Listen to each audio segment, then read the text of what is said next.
BRS పార్టీకి సంబంధించి ఇప్పుడు చేస్తున్నటువంటి క్లెయిమ్ ఏంటిదంటే ఉమ్మడి మహబూబ్ నగర్ జిల్లాలో మేము 6.5 లక్షల ఎకరాలకు కొత్తగా నీళ్ళు ఇచ్చినాం తెలంగాణ వచ్చిన తర్వాత. కరెక్టే, దాంట్లో డౌట్ లేదు.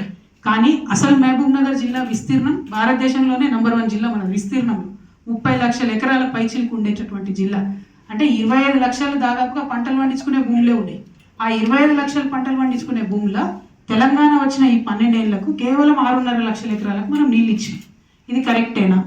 దాన్ని మనం ఏమందాం, ఎట్లా చూద్దాం? ఇంకొకటి, ఈ ప్రాజెక్టులు ఫినిష్ చేయకపోవడం వల్ల జరిగిన పెద్ద నష్టం ఏంటిది? తెలంగాణ వచ్చినాక 12 ఏళ్ళకు కూడా ఆ 45 టీఎంసీల 90 టీఎంసీల ఇప్పుడు సరే కాంగ్రెస్ బీఆర్ఎస్ లొల్లి పెట్టుకున్న ఆ లొల్లికి వస్తే పక్కకు పెడితే వాటి మీద హక్కు రాలే మనం. ఒకవేళ ప్రాజెక్టు కట్టేసి ఉంటే హక్కు వస్తుండే.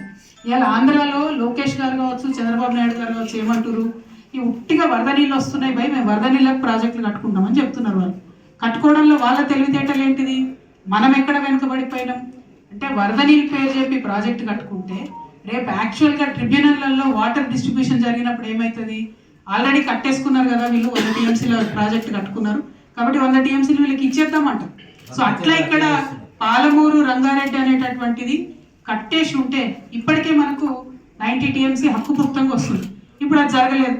కాంగ్రెస్ ఏం చేసింది? ఆ ఉన్న 19 కూడా ఓడగొట్టి 45 టీఎంసీలు చాలని వాళ్ళు ఉత్తరం రాశారు. అంటే అసలు వాడుకోవాల్సిన 550 టీఎంసీలో ఏం వాడుకుంటున్నాం?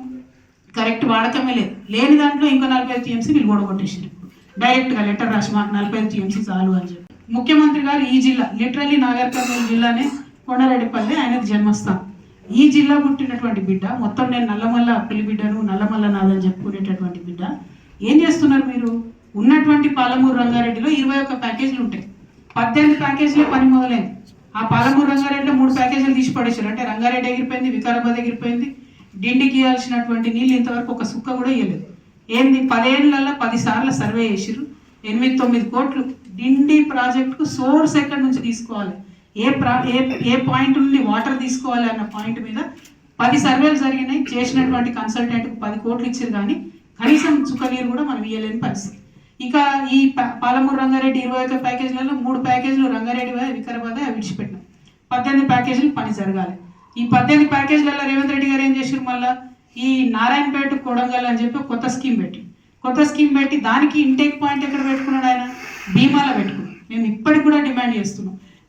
గతంలో మనం నారాయణపేటలో కానుకుర్తికి వచ్చినప్పుడు కూడా చెప్పినాం మీరు ఇంటేక్ పాయింట్ జూరాలో పెట్టుకుంటే మనకు ఎక్కువ వాటర్ వాడుకునే అవకాశం ఉంటుంది. ఈ జిల్లా బిడ్డ అయి ఉండి జూరాలను వాడుకోకుండా, జూరాల నుండి ఎక్కువ నీళ్ళు తీసుకోకుండా భీమా నుండి పెట్టుకొని మళ్ళీ దాన్ని పాలమూరు రంగారెడ్డిలో భాగం చేస్తే ప్రత్యేకమైన లాభం ఏం లేదు. అంటే ఈయన కూడా గురువును సాటిస్ఫై చేయడానికే పాలమూరు ప్రాజెక్టులను కంప్లీట్గా పక్కకు పెట్టినట్టు రేవంత్ రెడ్డి గారి విషయం మనకు అర్థమవుతున్నది. సో బీఆర్ఎస్ వచ్చింది, రెండేళ్ళు కాంగ్రెస్ వచ్చిన తర్వాత నీళ్లు రాలేదని అంటలేను నేను. 6.5 లక్షలు వచ్చినాయి. కానీ ఎన్ని ఎకరాలకు రావాలి? 25 లక్షల ఎకరాలకు రావాల్సింది 6.5 లక్షల ఎకరాలకు వచ్చినాయి. ఆడికే మన పాలమూరు బిడ్డలు మంచోళ్ళు కాబట్టి అంతకుముందు ఆ మాత్రం కూడా నీళ్లు చూడలేదు కాబట్టి 14లో 13 సీట్లు గెలిపించింది. 13 సీట్లు గెలిపిస్తే మనం చేసింది ఏంది? వట్టెం రిజర్వాయర్ కట్టి, మీరు బాగా చూసుకోవాలి, బాగా నోట్ చేయాలి. వట్టెం రిజర్వాయర్ కట్టి, ఏ రిజర్వాయర్ కట్టాలన్నా కూడా అందులో మొత్తం ఆ బండులో నల్ల మట్టిని నింపుతారు. వట్టెం రిజర్వాయర్ కింద 900 ఎకరాలు నల్ల మట్టిని తీసుకోవడానికి అప్పచెప్పడం జరిగింది ఆ ప్రాజెక్టు. ఇప్పుడు ఆ 900 ఎకరాలు ట్యాంకులు లేవు, బండు కింద లేవు, ఫ్రీగా బయట ఉన్నటువంటి. అయితే ఆ నల్ల మట్టిని వాడలేదు. వట్టెం రిజర్వాయర్లో రిపోర్టర్స్ అందరికి కూడా తెలుసు, ప్రజలందరికీ కూడా తెలుసు, చెరువులకి వెళ్ళి మట్టిని తీసుకొచ్చి ఆ రిజర్వాయర్ కట్టలో పోసుకున్నారు. మరి 900 ఎకరాలు ఏమైనాయి? ఇలా 900 ఎకరాలు నేను డైరెక్ట్ అలిగేషన్ చేస్తున్నా. కాంట్రాక్టర్ల చేతిలో రైతుల దగ్గర నుంచి తీసుకొని ఇచ్చిన 900 ఎకరాలు ఇలా ఉన్నాయి. ఆ కాంట్రాక్టర్లు తోటలు పెట్టుకొని సామ్రాజ్యాలు చేసుకొని గేట్లు పెట్టుకొని కూర్చున్నారు. బీఆర్ఎస్లో బాగా అన్యాయం జరిగింది, అవినీతి జరిగింది అంటారు కదా. మీకు దమ్ముంటే, ముఖ్యమంత్రి గారికి దమ్ముంటే ఆయన ఈ 900 ఎకరాలు రైతులకు తిరిగి ఇచ్చారు.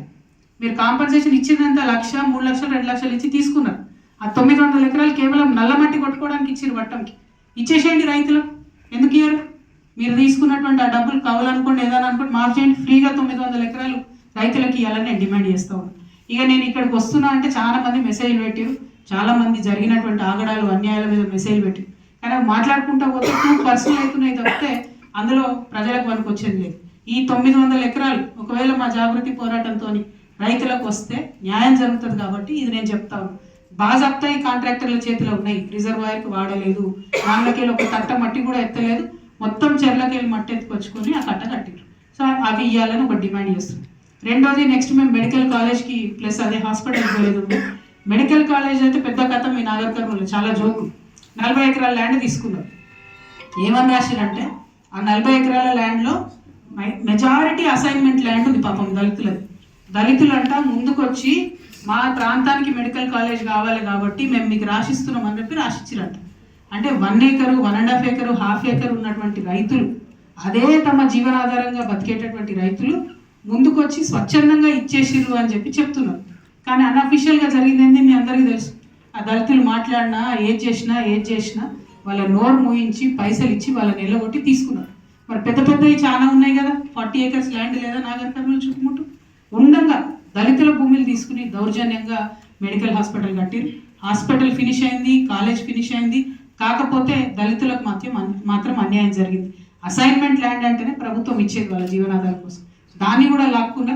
ఏమాత్రం అవకాశం ఉన్నా కలెక్టర్ గారు దానిలో రివ్యూ చేయాలి. ఆ దళితులు ఎవరైతే అన్యాయం అయిపోయినారో వాళ్లకు భూమి ఇచ్చేటటువంటి ప్రయత్నం చేయాలని చెప్పి నేను డిమాండ్ చేస్తా ఉన్నాను.